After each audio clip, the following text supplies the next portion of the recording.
Salut à tous et bienvenue sur ce 5e épisode de notre petit Suzuki Marauder transformation bobber. Là sur ce coup-ci, je travaille encore sur l'arrière de la machine. Elle est quasi finie, vous allez voir ça, plus quelques bricoles et quelques surprises. Allez, c'est tout de suite, c'est maintenant, je vous laisse regarder.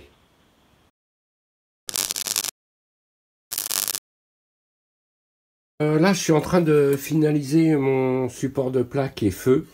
Vous vous rappelez hein, qu'il va venir comme ça avec le feu intégré dans le tube. Voilà. Dans lequel ici j'ai fait une petite fenêtre pour l'éclairage de plaque.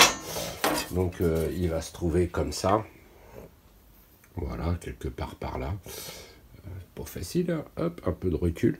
Et donc pour le fixer, je viens de créer une petite platine qui va venir se fixer ici sur la vis de l'amortisseur. Hein. Et cette platine, en fait, je lui ai fait plusieurs petits trous. Elle va venir se placer comme ça. Voilà. Et là, derrière, je vais la souder. Et comme ça, ça ne bougera plus. Et on pourra mettre la plaque par-dessus. Et le tout viendra comme ça. Voilà, on va dévisser l'amortisseur. Sans faire tomber tout. Ça, c'est pour gagner. Voilà. Donc, j'ai soudé ma plaque, hein, comme je vous avais dit. C'était le jeu.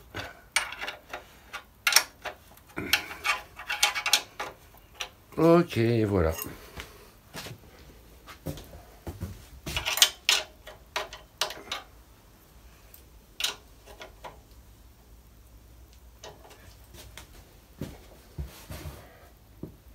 Avec les nouvelles dimensions des plaques d'immatriculation, c'est vrai qu'on arrive à un panneau d'affichage. C'est terrible. Ouais, j'ai fait tomber donc le support cale-pied, puis son cale-pied bien évidemment. Hein. On peut se rappeler, tac, il était là. Étant donné que on passe sur un bobber, ça n'a aucun intérêt, et qu'il n'y a pas de selle biplace, ça n'a aucun intérêt d'avoir les cale-pieds. Et vu que ça a été coupé, on ne pourra pas repartir en arrière. Donc ça sera définitivement un monoplace. Et toujours sur l'arrière de la machine, je vais inclure donc mes clignotants juste sous la selle, sous la boucle ici. Voilà. Et ça devrait me donner quelque chose. Voilà, comme ça. Ok, voilà, visuellement, éclairé, c'est pas mal du tout.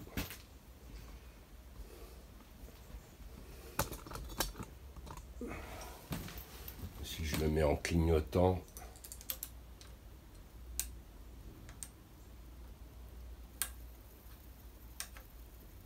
là, il n'y a plus qu'à peaufiner ça. On va essayer quelque chose. Je ne sais pas si ça va marcher. Là, j'ai une vieille lampe que j'ai récupérée, hein, toujours de la récup, en métal. Et ben vous allez voir. Voilà. J'ai récupéré donc le haut de l'abat-jour, on peut dire.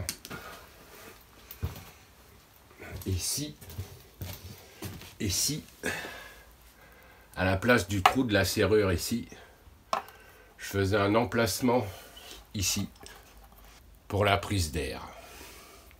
Qu'est-ce que ça donnerait? C'est la question. Est-ce que ça lui donnerait pas un air sympa? Et est-ce que ça gêne quand on est dessus? Pas vraiment. Peut-être un peu plus petit. Avec poussant. Voilà, j'ai donc coupé mon abat-jour. Et dans l'absolue dérision, il faudra qu'il vienne se placer ici. J'enlève ça gentiment.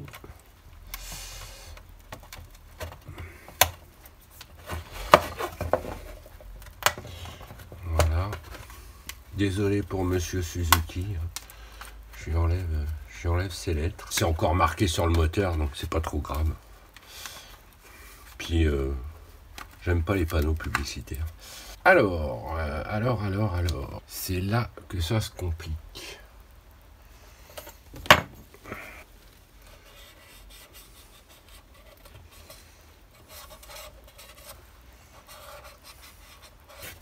Et maintenant, il faut faire un trou.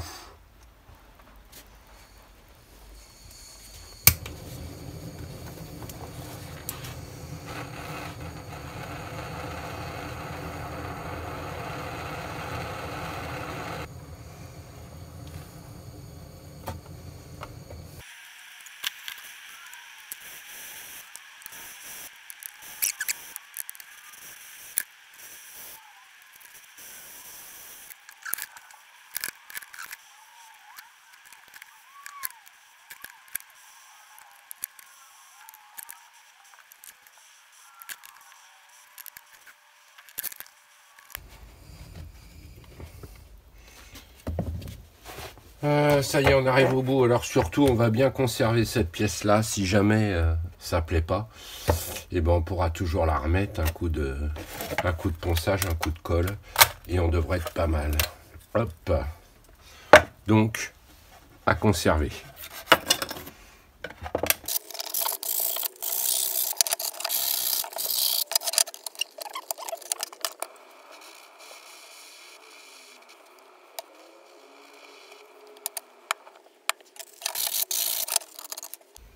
Voilà, donc j'ai posé ma petite prise d'air. Et en fait, j'ai fait tout simplement 2 petites encoches. Donc 4 petites encoches en tout. Pour faire des petites pattes pour qu'elles viennent ici s'appuyer à l'intérieur du trou du carter. Après, je vais mettre un petit coup de mastic et on sera nickel. Et ici, à l'intérieur, une fois que tout sera repeint, je vais poser un petit comment je dirais, grillage style ventilation ou un petit tamis en inox. Voilà. Et bien ça avance. Allez, je continue. Voilà, petit aparté, hein, j'en ai profité pour fixer mes éléments électroniques comme le boîtier CDI, etc. À l'arrière de ma petite boîte, avant le passage définitif du garde-boue arrière. C'est quand même plus pratique de le faire avant. Donc voilà, ça s'était fixé, hein, tout simplement en gardant les supports d'origine et en les refixant la boîte, tout simplement avec des Colson. Ça bouge pas.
Et voilà, une tour est jouée. Hop. Enlevé sans être abîmé.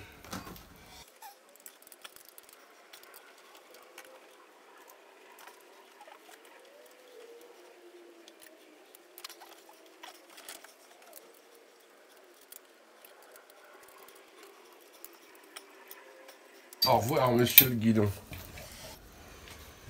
Voilà, pour la suite, évidemment, on va pas la laisser sans guidon, c'est pas trop pratique. Là, j'ai un drag bar, c'est pas tout à fait ce que je voulais. J'aurais mis un guidon old school, mais hélas, ce que je trouve, en fait, c'est que pour les... beaucoup pour les Harley, j'arrive pas à le trouver en 22 mm, et c'est vraiment pas donné. là j'ai un drag bar classique. Comme je vous avais dit, on va essayer de compter un petit peu combien la transformation, je dirais, nous a coûté.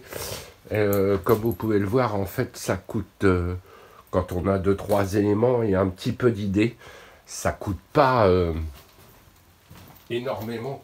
Par contre, ça coûte beaucoup en temps. Le temps, en temps, vraiment, je pense que c'est ce qui coûte le plus, c'est le temps.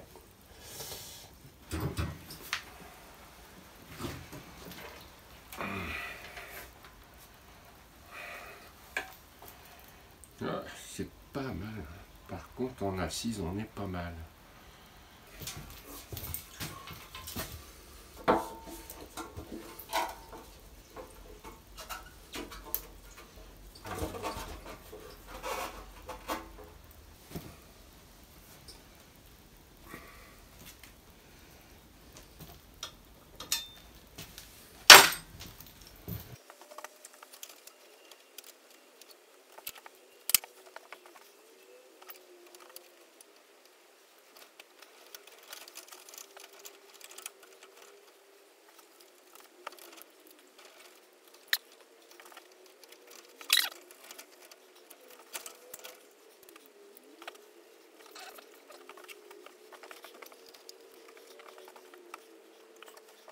C'est pas si mal, on avance pas mal. Bobby le bobber. Il faut que je nettoie ici. Quand je dis nettoyer, c'est avoir le moins de câbles et de choses comme ça possible. Pas d'embrouillette par là.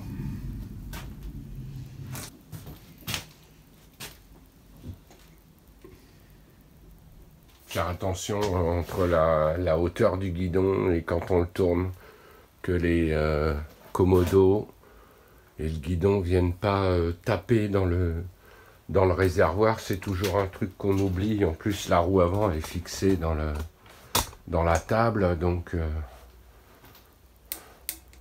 mais ça c'est un petit côté à vérifier.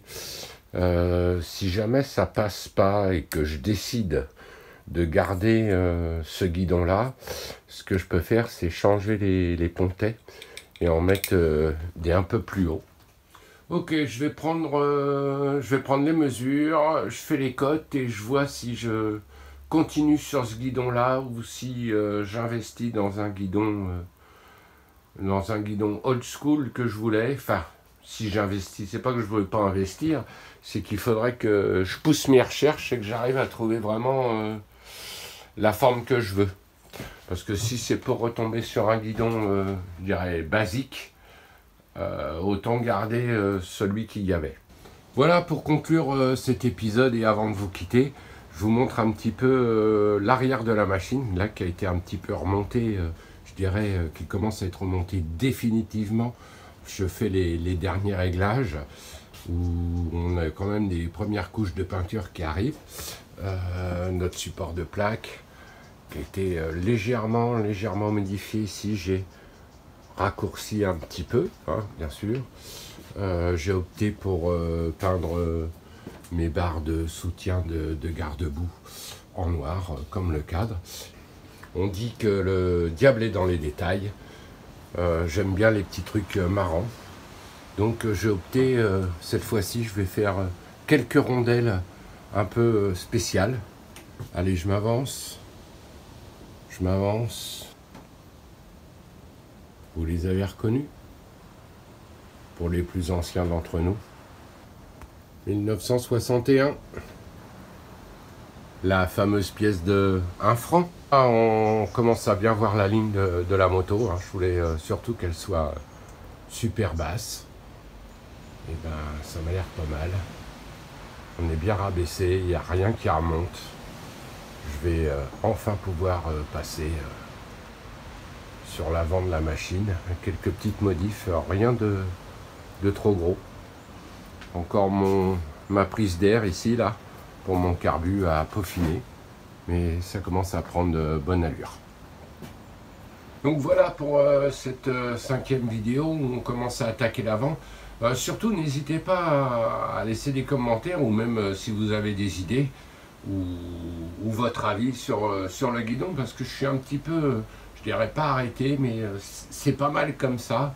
Mais est-ce que ça ne mériterait pas un petit guidon old school? Je sais pas si vous voyez, ce que ça remonte très légèrement, mais ça revient un petit peu sur les côtés, un petit peu le guidon à la papa, je dirais, un peu ce qu'on retrouvait sur les très très vieilles Harley Davidson. Le problème, c'est qu'il faut que je le trouve en diamètre 22, et là, je ne trouve pas. En attendant, merci à tous de continuer à me suivre, ça fait super plaisir. N'hésitez pas à vous abonner, mettez une cloche, laissez un commentaire, et puis merci encore. Je vous dis à bientôt pour le prochain épisode, et surtout, quoi que vous fassiez et quel que soit le résultat, le principal, c'est de se faire plaisir. Allez, salut à tous et merci.